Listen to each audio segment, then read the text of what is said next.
欢迎收看频道 DH 娱乐新闻，订阅频道，不要错过当天最热门的新闻。我们今天的时事通讯涵盖以下内容：13家神仙剧暑期档开播，《如懿传》能否率先打响？作为今年暑期档的第一部神仙剧，《神香如如粉》收获了很多期待。该剧首映之夜气氛热烈。数据显示，该剧开播1小时内弹窗破万，开播不到2小时就成为网剧市场占有率第一和微博直播第一。神香如粉为何备受期待？一方面，去年杨紫与环蕊解约并解救的消息增加了该剧的曝光度，两位主演都是市场上的当红演员，都曾有过自己的经历，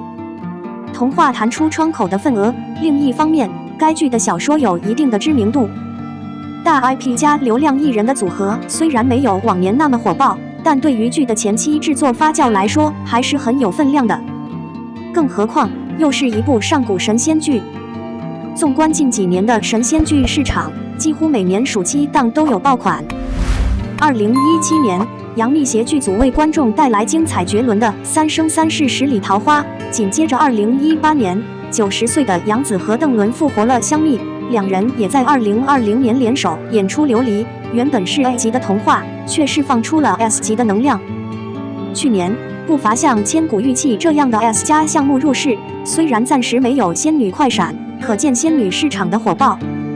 据初步统计，目前市场上有13部以上的神仙剧在等待和在拍，其中包括主演玉骨遥的肖战和任敏，以及主演与风同行的赵丽颖和林人。今年夏天，一场梦华录重新点燃了沉寂已久的古平市集。作为夏天的第一部童话，《神香如粉》自然也承载着同样的期待。神香如粉能否带动神剧掀起盛夏？这也是杨紫需要回答的问题。神香如粉能否打破同一个古老童话的套路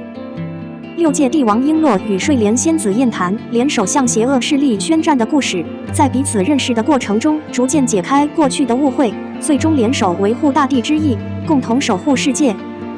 电视剧《神香如粉》算是标准的仙侠题材了，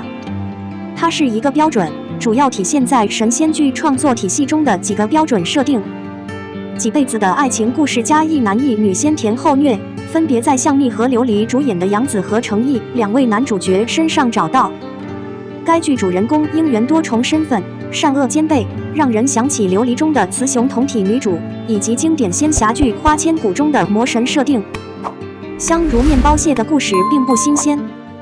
就连开场杨紫饰演的燕檀跳仙台的场景，也与三生中苏素的跳仙台相似。剧中的两位主演已经不再是往常的师徒关系，但皇帝与仙女的不平等身份，在古代木偶剧领域为观众所熟知。这一次，杨紫饰演的燕檀不再是傻白甜的角色，虽然她很调皮，而且有喜剧天分，但燕檀天生的智慧和善恶的识别能力确实令人大开眼界。比起三生中的白浅这个角色，显然观众更喜欢才华横溢、自给自足的女主这个角色。或许香如面包蟹面临的最大问题是如何摆脱童话故事中惯用的陈词滥调，这当然是其他神仙剧需要思考的普遍问题。而从剧集本身来看，该剧也有一些要说的地方。程毅和杨紫对于仙剧所追求的男女主角都有正确的认识，在演技上，程毅也贡献了退魔界的高光时刻。另一方面，杨紫也在少女与大人的双重人格之间切换。不足之处就是这部剧的服装和特效有点仓促，可能是因为杨紫去年11月在短时间内被带入以挽救演出。从后期的剧情走向来看，颜丹和应援也将经历天劫的故事，男女主的关系再次面临危机。其中，小说男主于墨张瑞士被调整为剧中男二，也遭到部分粉丝的不满。总的来说，目前沉香如碎屑的美誉度比较多，尤其是相比梦花录挖掘女性成长的亮点时刻，沉香如碎屑在立意和创新上还有待提升，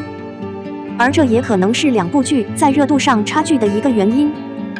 属于沉香如屑的粉丝效应自然不会少，但能否担负起暑期首部仙侠剧 KPI 的重任，仍有待商榷。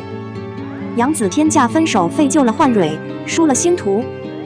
2018年，一款不受市场青睐的童话题材香蜜一炮而红，剧中的男女主角都被提升到了一线。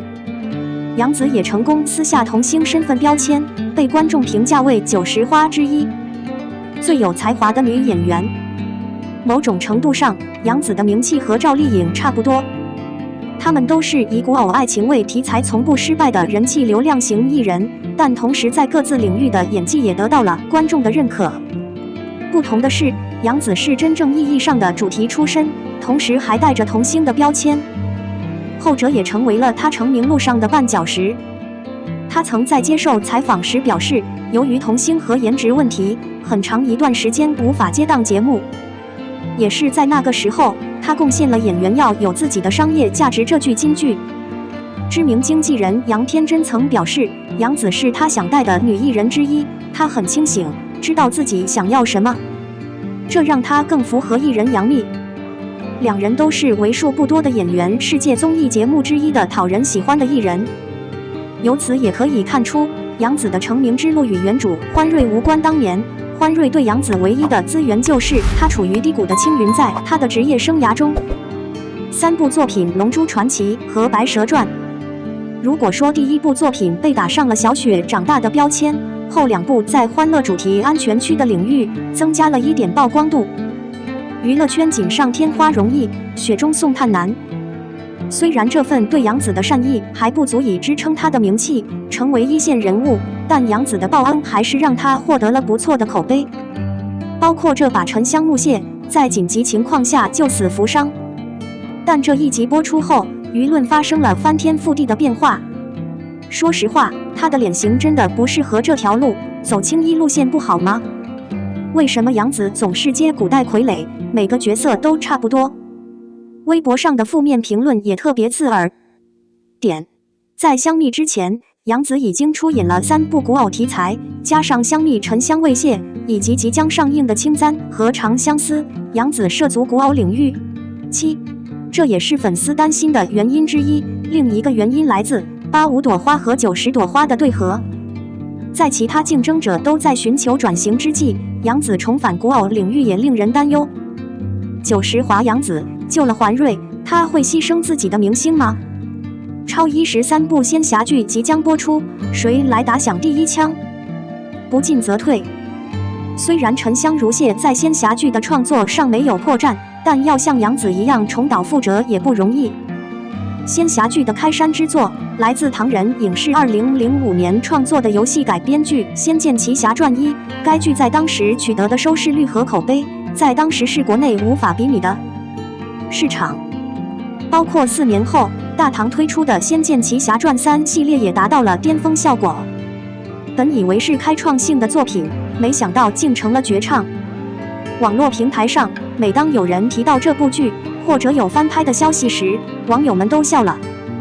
回顾仙剑系列的成功，除了写得委婉动人的爱情故事，人物的立体感和丰满度，还有塑造的群像，都是经典。今天，互联网是台湾甚至记得这2部剧中的许多配角，如反派白月、毛毛、何必平等。这是一种网络考古现象，只有高质量的作品才有。从市场的角度来看，在仙剑系列成功之后，市场上也开始了一段时间的游戏改编仙侠剧的创作。古剑奇谭和诛仙阵记就是如此。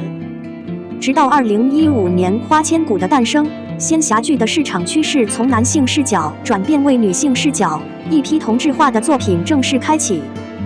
沉香如屑其实是这类作品的集大成者。无论是6界划分为3界的设定，还是人物与己世的关系的情节设置，都与以往的女香仙剧不分伯仲，这也是造成观众郁闷的一个重要原因。一个好处是，在目前要播出的13部仙侠剧中，有不少创意作品，例如由陈星旭、李兰迪主演的《星星落地凝成糖》，被称为仙侠版的《上错花轿嫁对郎》。爱奇艺动漫与电视剧联动的《沧浪之恋》主要讲述了男女主角之间的灵魂交流，包括张彬彬、徐璐主演的《月光曲星》，在故事创新方面比较有看头。虽然这些仙侠剧的题材和设定大同小异，但《梦华录》的意外走红，让市场对仙侠剧中神作的再现仍充满期待。仙侠剧是成年人必须学会自我成长。换句话说，只有在故事和设定上有所创新，人物、情节、制作都在线，才有可能再现三生三世的爆款效应。沉香如屑能否接过梦华录的枪？不妨给杨子多一点耐心。我们的新闻部分文此结束，欢迎把你们的想法留在评论区，大家一起讨论一下。欢迎，也别忘了帮我点个赞加关注谢谢大家。